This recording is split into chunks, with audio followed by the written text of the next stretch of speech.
সারা দেশে আগামী ২৪ ঘন্টায় হালকা থেকে মাঝারি ধরনের বৃষ্টিপাতের সম্ভাবনা রয়েছে বলে জানিয়েছে আবহাওয়া অধিদপ্তর। আজ সোমবার ২৯ সেপ্টেম্বর আবহাওয়ার পূর্বাভাসে তথ্য জানিয়েছে আবহাওয়া অধিদপ্তর। এছাড়াও অস্থায়ী দমকা হাওয়া বয়ে যেতে পারে বলে জানিয়েছে আবহাওয়া অধিদপ্তর। এদিকে ঢাকায় আজ সকাল ৬টায় আপেক্ষিক আর্দ্রতা ছিল ৯৫%।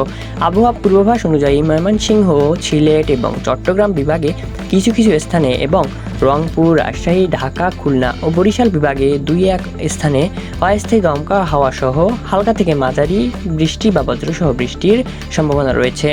এছাড়া দেশের কোথাও কোথাও মাঝারি ধরনের ভারী বর্ষণ হতে পারে। এ সময়ে সারা দেশে দিন ও রাতের তাপমাত্রা প্রায় অপরিবর্তিত থাকার সম্ভাবনা রয়েছে। চিনোপটিক অবস্থা সম্পর্কে আবহাওয়া অধিদপ্তর জানায়, মৌসুমী অক্ষটি বর্তমানে উত্তরপ্রদেশ, ছত্তিশগড়, উড়িষ্যা থেকে উত্তর বঙ্গোপসাগর এবং বাংলাদেশের দক্ষিণাঞ্চল হয়ে আসাম পর্যন্ত বিস্তৃত।